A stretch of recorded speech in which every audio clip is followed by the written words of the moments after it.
Okay, good afternoon, everybody, and thanks for joining here. Today we got a special purpose briefing on tap for you. We're here to brief you on the results of the U.S. Africa Command's Army Regulation investigation and the independent review that Secretary Austin directed of the January 5th, 2020 attack on cooperative security location Manda Bay in Kenya.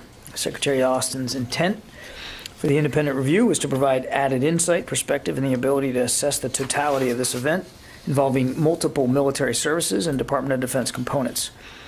The Secretary has accepted the findings and recommendations of the independent review. Since 2018, U.S. Air Forces Africa have been responsible for the synchronization of base support functions, including force protection at Manda Bay. As a result of the findings of the investigation and the independent review, the Air Force took action to address accountability recommendations. I think you have a statement now from the Air Force about those accountability recommendations, and I would direct any of your questions about that directly to the Air Force. Today, we're going to start with remarks from General Stephen Townsend, Commander U.S. Africa Command, and General Paul Funk, Commander U.S. Army Training and Doctrine Command, who led the independent review. We also have Lieutenant General Stephen Basham, Deputy Commander, U.S. Air Forces Africa, joining us virtually to brief on the investigation. And in the room, Major General Tom Wilcox. Tom, right? Is that right? Yes, sir. Tom Wilcox from the independent review team, as well as Brigadier General Roy Collins, Director of Air Force Security Forces. Finally, one point as we move through the presentation today, we want to make sure that it's clear how much we appreciate our partnership with Kenya and will continue to work closely with them in the fight against al-Shabaab and other terrorist organizations. The briefers will take questions at the end of the entire presentation, so we'll get through each presentation, and then when that's all done, I will stay up here and I will moderate the Q&A. I think all told we got about an hour to work our way through that, so I won't delay any more. We'll tee up the video of General Townsend. Good afternoon. I'm General Steve Townsend, the commander of U.S. Africa Command, also known as AFRICOM. We're here today to formally brief the results of the investigation I directed into the January 5th, 2020 attack by al-Shabaab on Cooperative Security Location, or CSL, Manda Bay, Kenya, that claimed the lives of a U.S. soldier and 2 U.S. contractors and injured 2 other U.S. service members, a U.S. contractor, and a Kenyan soldier. We honor the bravery and ultimate sacrifice of U.S. Army Specialist Henry J. Mayfield, Jr., Mr. Bruce Triplett, and Mr. Dustin Harrison. They are heroes. It is a solemn duty to provide their families and the American people with answers about what happened that day. There are no words that can take away from their loss. You will also hear about the results of the Secretary of Defense directed independent review of our investigation, which was conducted by U.S. Army General Paul Funk. U.S. AFRICOM took our investigation seriously and has taken extensive steps since the attack to make CSL Manda Bay and all of our operating locations across Africa more secure. I found the investigation team's work to be comprehensive, credible, and thorough. The independent review conducted by General Funk and his team validated that extensive work. All recommendations from the U.S. AFRICOM investigation have been implemented, some in the hours and days immediately after the attack, and others over the following months. We are also well along in implementing the recommendations from the independent review.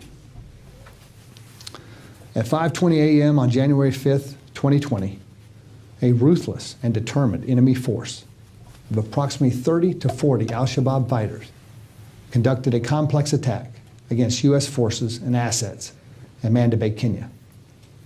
In a few short minutes, the attacking enemy inflicted casualties and destroyed 7 contracted light aircraft and other property before they were effectively engaged by U.S. and Kenyan forces and forced to withdraw with a loss of at least 6 enemy killed. The investigation determined the proximate cause of the loss of lives and materiel was the attack by a mass force of determined, disciplined, and well-resourced al-Shabaab fighters. The investigation also identified 4 broad factors that contributed to the outcome of the attack and the resultant losses. First, an inadequate focus on potential threats and force protection at multiple levels. For a number of successive years, there was complacent leadership and command and control at the tactical level and poor oversight at the operational level. Second, there was an inadequate understanding of the true threat to the base at Manda Bay that had been perpetuated by years of local threat assessments.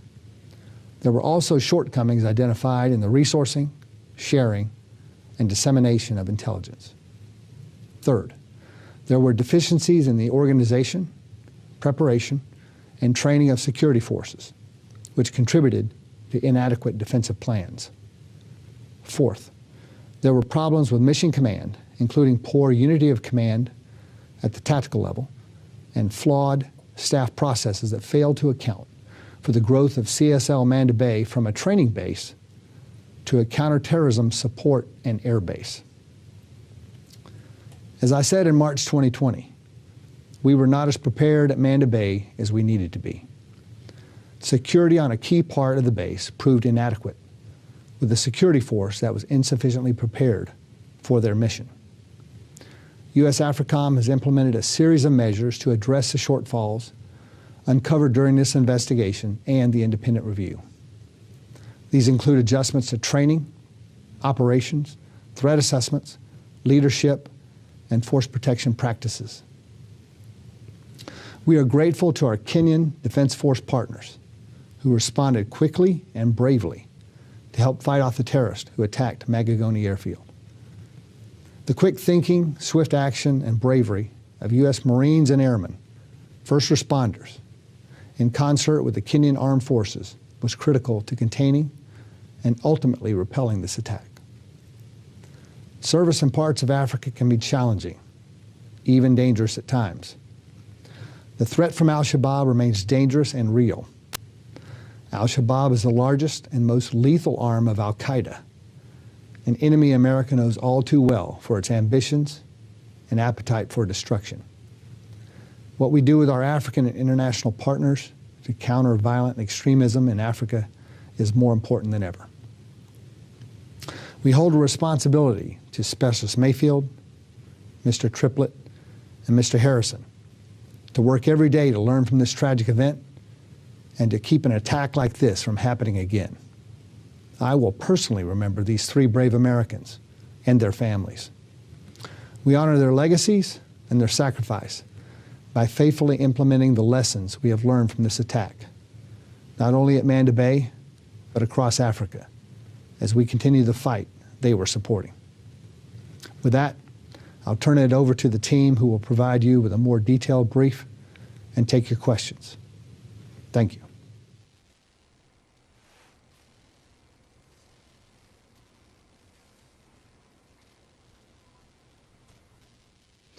Good afternoon.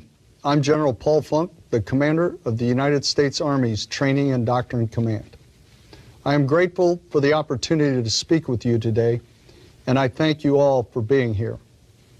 As you just heard from General Steve Townsend, United States Africa Command conducted an extensive investigation into every aspect of the January 5th, 2020 attack on Cooperative Security Location, Manda Bay, Kenya, and the resultant deaths of 3 patriots who were in the valiant service to our nation.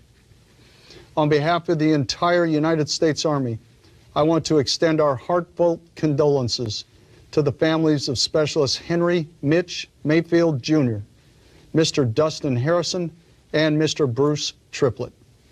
These brave Americans will never be forgotten. In fact, we are all here today to ensure we know what went right that day, what went wrong, and what we must learn and improve upon to ensure their deaths were not in vain. So let me talk a little bit about the process we used to do just that. In March of last year, the Secretary of Defense directed the U.S. Army appoint a 4-star general to conduct an independent review of the U.S. AFRICOM investigation to ensure the department had a complete look at the causes of the attack.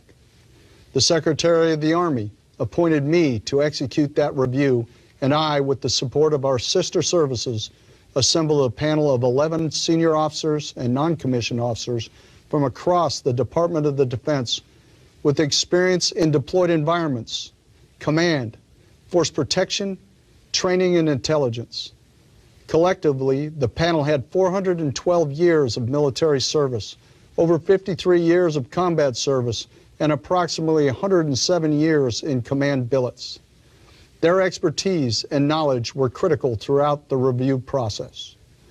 The Secretary of Defense tasked the independent review to assess the entire U.S. AFRICOM investigation, to include if the pre-deployment training and the assignment process for the U.S. persons assigned to Manda Bay were appropriate for the mission.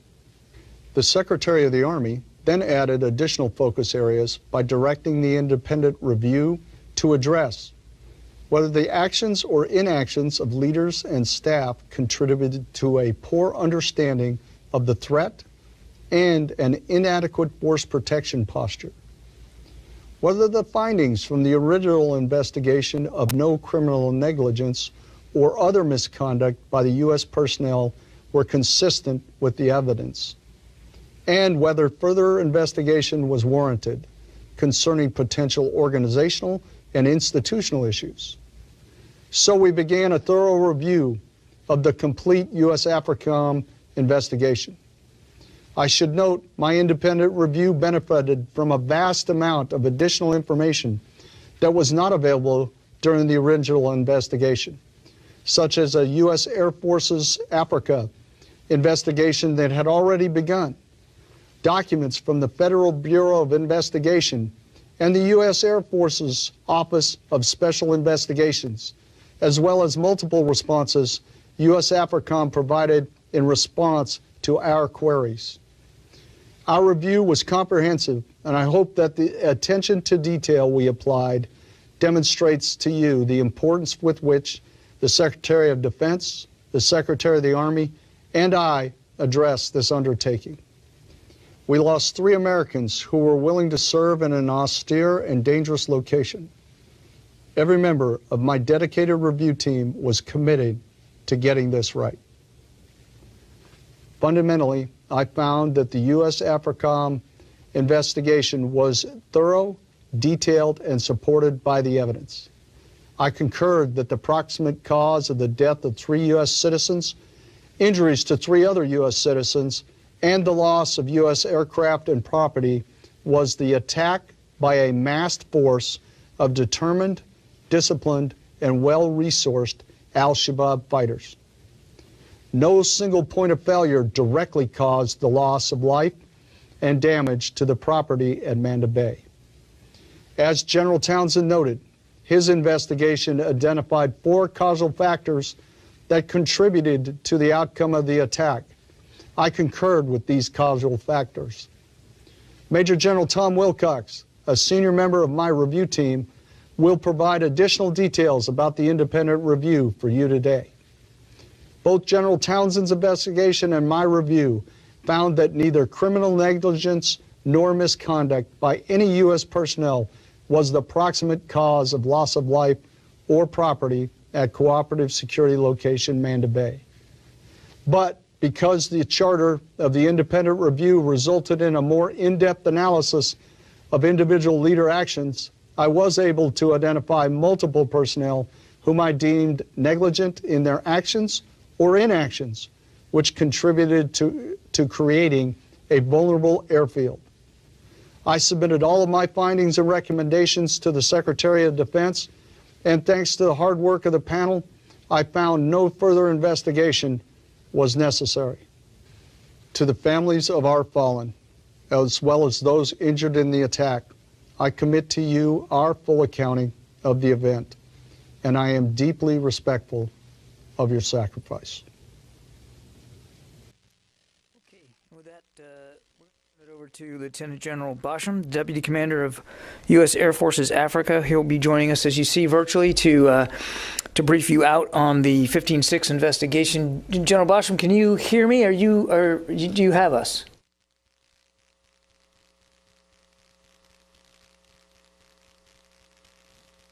One more time, can you hear me? Now we got you, sir. All good to go. Sir, I'm gonna turn it over to you now. Thank you. Good afternoon. I'm Lieutenant General Stephen Basham, the Deputy Commander of the United States Air Forces in Europe and Air Forces in Africa. I'm speaking to you from Ramstein Air Base, Germany, and representing United States Africa Command. Building upon General Townsend's and General Funk's remarks, I will describe the attack on Manda Bay, the findings of the AFRICOM Army Regulation 15-6 investigation, and the corrective action taken by AFRICOM and subordinate commands. Following my comments, Major General Thomas Wilcox will provide additional insight into the independent review. He will be followed by Brigadier General Roy Collins, who will speak to the U.S. Air Force Security Forces training. As you heard from General Townsend, on January 5th, 2020, at 5:20 local, a well-prepared team of about 30 to 40 al-Shabaab fighters conducted a complex attack against Cooperative Security Location, Manda Bay, Kenya. Cooperative Security Location, or CSL, Manda Bay, is comprised of three main parts. The Kenyan Naval Base, Manda Bay, which encompasses U.S. Camp Simba as a base within a base, and the nearby Magagoni Airfield, located about 1 mile south of Camp Simba. That morning, al-Shabaab members conducted near simultaneous attacks at both Camp Simba, which is where U.S. forces are housed and most work, and the nearby airfield. Al-Shabaab members initially fired 10 mortar rounds at Camp Simba, which caused only slight damage to the facility and no casualties. It is assessed that the attack on Camp Simba was designed to distract personnel and delay U.S. response to the main attack location of Magagoni Airfield. At the airfield, while the attack was starting at Camp Simba, 2 U.S. service members were driving along the runway in a small truck, clearing the runway of animals and other hazards to allow a King Air B-350 aircraft to depart safely. During the routine early morning clearing process, the service members saw thermal images through a handheld scope, which they initially thought were hyenas. As they approached to better identify the images, they realized too late that they had actually identified a group of al-Shabaab fighters hiding in the vegetation. The al-Shabaab fighters fired 2 rocket-propelled grenades, or RPGs, at the service members in the truck. The first RPG penetrated the front windshield, but did not explode. And 1 service member quickly escaped from the vehicle. The second RPG penetrated the driver's side door a moment later. This device detonated and killed Specialist Henry Mayfield instantly. Next, the fighters engaged the aircraft with RPG and small arms fire as it was beginning its takeoff roll. The plane caught fire, and the pilots, Mr. Dustin Harris and Mr. Bruce Triplett, were killed. The aircraft came to rest on the side of the runway, and it was assessed that the pilots purposely steered the aircraft off the runway to keep it free for future operations. A third contractor, who was in the back, was able to escape the burning aircraft. The contractor ran to meet up with other maintenance contractors in a nearby hangar, and they drove to Camp Simba. In addition to killing 3 U.S. personnel, the fighters also destroyed 6 U.S. aircraft, 1 Kenyan aircraft, several vehicles, and other property during the first few minutes of the attack. U.S. and Kenyan forces engaged the fighters for several hours until they eventually cleared the airfield and the East African Response Force arrived.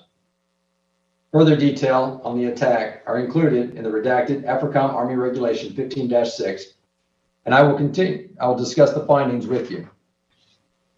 But before I move to the findings, I want to emphasize the importance and bravery of the Kenyan Defense Force personnel through the events of January 5, 2020. Kenyan forces engaged al-Shabaab both side by side with U.S. personnel and independently. A Kenyan helicopter provided close air support to suppress al-Shabaab fighters, and a separate Kenyan helicopter transported a wounded member to a civilian airport for evacuation. Without question, the swift, skillful, and courageous response of the Kenyan Defense Force saved many lives that day. We are grateful for their strong relationship we have with these partners in Kenya, and especially for the bravery and skill they demonstrated that day. Now to the findings. The AFRICOM investigation found that the proximate cause of death, injury, and property damage was the attack itself by a masked force of determined, disciplined, and well-resourced al-Shabaab fighters. No one act or omission by U.S. personnel would have avoided the attack. However, the investigation also identified 4 causal factors which contributed to the outcome of the attack. These findings are binned into 4 main categories: inadequate force protection focus, inadequate understanding of the threat, inadequate security force preparation, and problems with mission command. Following the attack, AFRICOM directed subordinate component commands to implement the following corrective actions at all locations on the continent, not just Manda Bay. Prioritize physical defense improvements. Conduct more frequent leadership visits and security inspections. Enhance intelligence sharing. Increase the size of security forces and adapt their focus and capability according to the threat at the location. Include defensive plans in pre-deployment training. Ensure clear command and control relationships, especially regarding force protection, and employ mobile surgical teams. Specific to Manda Bay, the improvements include clearing vegetation around Magogoni Airfield to improve fields of observation, establish 360-degree defense at the airfield, improving defenses, fighting positions, and indirect fire protection at Camp Simba, increasing Kenyan participation in security operations, increasing frequency and range of patrols, and improving communications, function, and capability of the Base Defense Operations Center. We continue to mourn the loss of Specialist Henry Mitch Mayfield, Mr. Dustin Harrison, and Mr. Bruce Triplett. Their memory remains strong and in the forefront of our minds as we continue to enhance security at Manda Bay and across the continent. These tragic losses served as a catalyst for significant improvement to force protection, intelligence sharing, security force preparation, and mission command for U.S. forces across Africa. As we counter ongoing threats from violent extremist organizations, these improvements will better protect our service members. This concludes my remarks. I will now turn the podium over to Major General Wilcox. Good afternoon, and thank you for being here today. I'm Major General Tom Wilcox, and I was appointed, along with other officers and non-commissioned officers from across the services, to assist General Funk with an independent review of U.S. Africa Command's investigation into the attack at Cooperative Security Location Manda Bay. I appreciate the opportunity to be chosen to assist General Funk in his efforts and to be here today to share with you the key findings and recommendations from his independent review. I should note that before the independent review was directed, I was appointed to investigate aspects of the attack at Manda Bay by AFRICOM's Air Component Commander. That investigation was stopped when the independent review began, but not before I was able to walk the ground at Manda Bay, which definitely helped us during the review. The independent review first focused on understanding the facts, findings, exhibits, and supporting documents included in the original investigation. After exhaustive efforts by the independent review team, we concurred with the investigation on every significant issue. However, as General Funk explained, we benefited from a great amount of additional information not available at the time AFRICOM conducted its investigation.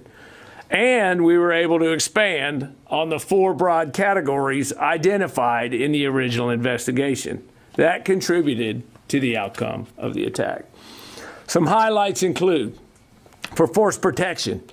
The independent review found that there was an unacceptably long processing time for the planning, approval, and execution of force protection projects.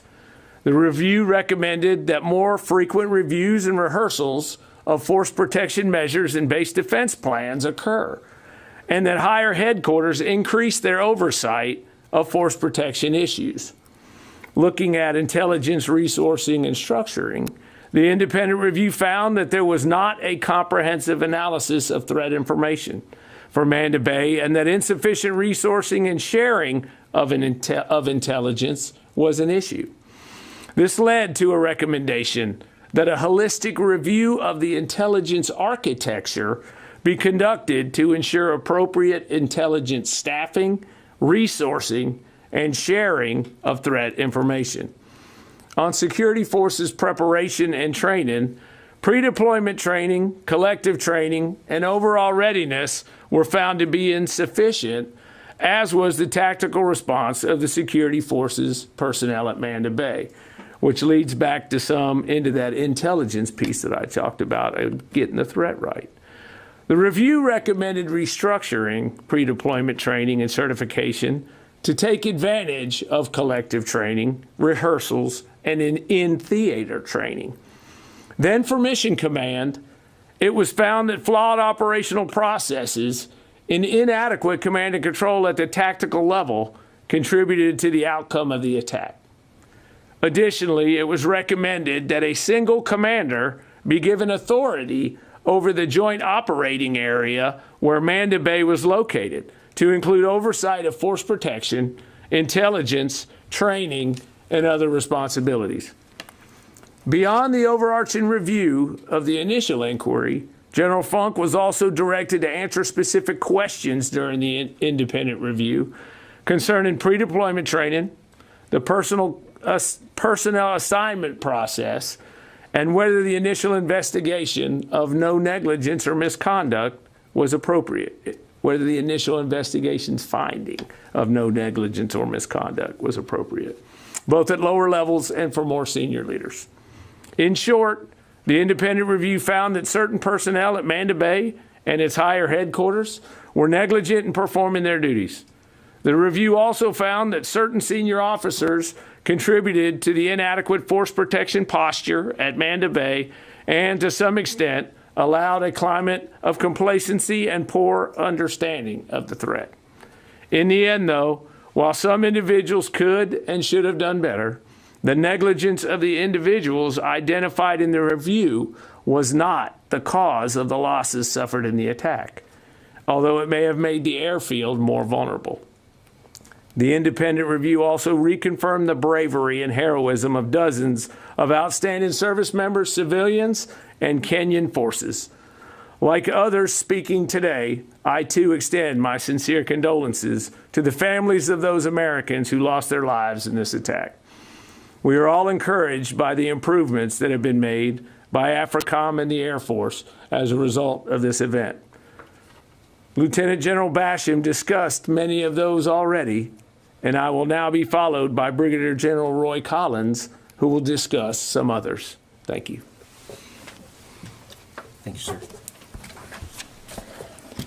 Good afternoon. I'm Brigadier General Roy Collins, Air Force Director of Security Forces. The Department of Defense investigation findings from the 5 January 2020 attack at cooperative security location Manda Bay drove the need for enhanced security forces training scenarios and a modification of pre-deployment preparation in order to support U.S. AFRICOM's current force protection threat. Based on the tactical training deficiencies identified in the investigation, our regional training center developed a robust mission-focused rehearsal training course designed to close the gaps identified with collective training, team cohesion and leadership, core skill training, rehearsals, battle drills, and mission preparation. Additionally, the need existed to develop tailored, complex attack scenarios informed by real-world threat information to ensure relevant, hard, and realistic training environment existed for our defenders. Prior to the rehearsal training course completion, aggregated security forces members must complete a culminating capstone field training event to ensure deploying forces are mission ready. The rehearsal training course greatly exceeds the previous pre-deployment courses and focuses on providing the base defense mindset and force protection posture needed to operate in a hostile environment, while at the same time ensuring the highest level of protection for our personnel and our resources, no matter where they are planted. The updated rehearsal training course was implemented in fall of 2020, and all follow-on forces into the U.S. AFRICOM AOR are now receiving this training.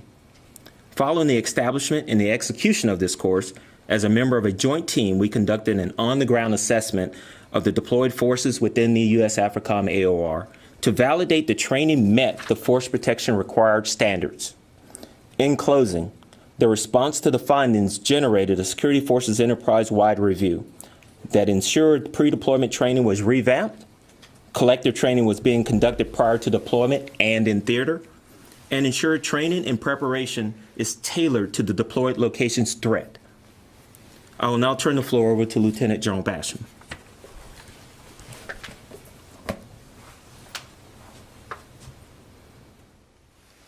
I think you're on mute there still, General. And Mr. Kirby, I'm showing that I'm off mute. Can you hear me? You're good now. Okay, I'll turn the floor over to you, and then we're prepared to take questions. Thank you. All right, General, thank you. Okay, we'll go to questions. Lita? Hi. I'm not sure exactly who can swing at this, but I've a couple things. One, you talked about improvements to training, et cetera. I'm wondering, it sounds like that is probably applicable to all forces going to AFRICOM, but was there any effort to consider whether or not similar deficiencies were at other areas, at other bases that also could benefit from some of the changes that were made here, including staffing shortfalls? And then secondarily, can you assess the ongoing al-Shabaab threat and whether sort of overall has that changed, increased at Manda Bay and or in that region? And I have one thing that I don't know that you can address, but on the punishments, I know there's not a lot of detail about the discipline, but can anyone address whether anyone was fired, relieved of duty in any way other from their jobs, not removed from service, but anything like that? Yeah, Lita, let me jump in before the generals on the accountability thing. We would refer you to the Air Force. These were administrative actions that were taken, so it would really be up to the Air Force to be able to decide for themselves how and to what degree they would speak to that. The generals here would not be in a position to talk about accountability. And I will turn it over to any of you on our other questions on who might be best for those. General Collins, I'll offer to you for the training, and then I'll touch on the al-Shabaab threat. That's a good copy, sir. So, ma'am, in relation to the training, in relation to the training, that impacts all the U.S. AFRICOM theaters. So every security forces member deploying into U.S. AFRICOM is required to complete a 27-day mission-focused readiness training course. That course focuses on those rehearsal drills, those battle drills, those core skills, and allows them to collectively come together and train as a team so that when they're in the AOR, in the fight, they understand from a command and control perspective what should happen, how it should happen in any environment that we put them in, regardless of the size of the threat. So that training was implemented in the fall of 2020, and it is now set in for any forces going into the U.S. AFRICOM AOR. In relation to how do we do this across a 38,000 personnel enterprise, we've started, with the current 38,000 we have, but we also went into our officers course and our sessions course for our enlisted airmen, and we embedded base defense as the foundational skill set required for any location that they are assigned to or deployed to in alignment with the National Defense Strategy. Follow up to do we consider al-Shabaab to still be a threat? The answer is yes. We would still consider al-Shabaab in this region to be a threat. However, the actions that we have taken, not only at Manda Bay, but other locations, to put force protections in place, appropriate training in place, as well as to appropriately equip and provide the oversight, gives us confidence that we still have while we still have a threat in the area, we have a process with force protection in place to be able to protect our military members and to further enable our partners in Kenya as well as Somalia in fighting back against al-Shabaab. As a follow-up, General Basham, I think you touched on this, but part of the question was physical, were there other sort of security improvements at other bases around Africa resulting from the scrutiny at Manda Bay? Great, thank you for that follow-up. The answer is actually yes. I'll start by saying that there was a complete assessment across all installations across AFRICOM, and then each installation based upon its physical capabilities as well as the personnel was assessed for increased level of force protection, equipment, or personnel. We certainly have moved out on Manda Bay and providing force protection measures around the airfield, improving force protection measures at Camp Simba. But at the same time, each location now goes under an annual assessment, as well as anytime commanders change over, they do a review of the overall integrated defense plan for those installations. Okay. Any questions here elsewhere in the room? Okay, we'll go to the phone lines. Jeff Shogel, task and purpose. Thank you. If I heard General Wilcox correctly, he said the review found that some senior commanders may have contributed to the issues leading up to the delinquencies found. Who are these senior commanders and what did or they did not do? Okay, we took a look. Let me walk you back to the 15.6 because the 15.6, and I'll kind of explain how these are nested together. The 15.6, the original 15.6 by AFRICOM, identified folks by name in the report and said, hey, these folks could be found negligent. The way that process works is a 15.6 typically gets done. The combatant command releases the 15.6 back to the components, and the components work through the accountability and whether the person was negligent. I was actually on that team as part of the Air Force Africa prior to the Secretary of Defense initiating and ordering the independent review. So as part of the independent review, we took that and we also looked across the spectrum of everybody that operates in that area, from AFRICOM to the Air Force, Special Operations Forces, the CJ Combined Joint Task Force, HOA, and the individuals there at Manda Bay, because General Funk was charged to go take a look at who, by their inactions or inactions, potentially was negligent. So we did that. And we looked and we found, and we said senior officers. We didn't say anything about commanders in the statement. General Funk said senior officers. He found some senior officers at the level above Manda Bay, and recommended negligence on those officers, basically because of the insufficient oversight that they had or provided, their inaction on that oversight for force protection, intelligence, etc. at Manda Bay.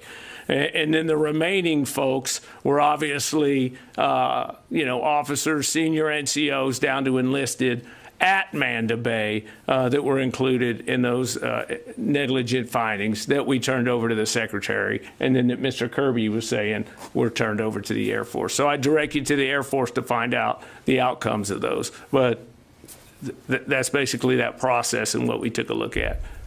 Okay. Yeah, go ahead. Please identify yourself. My name is Raj. I work for Huda Media Network. My question is on the attackers. I believe you said 6 of them were killed and there were about 30.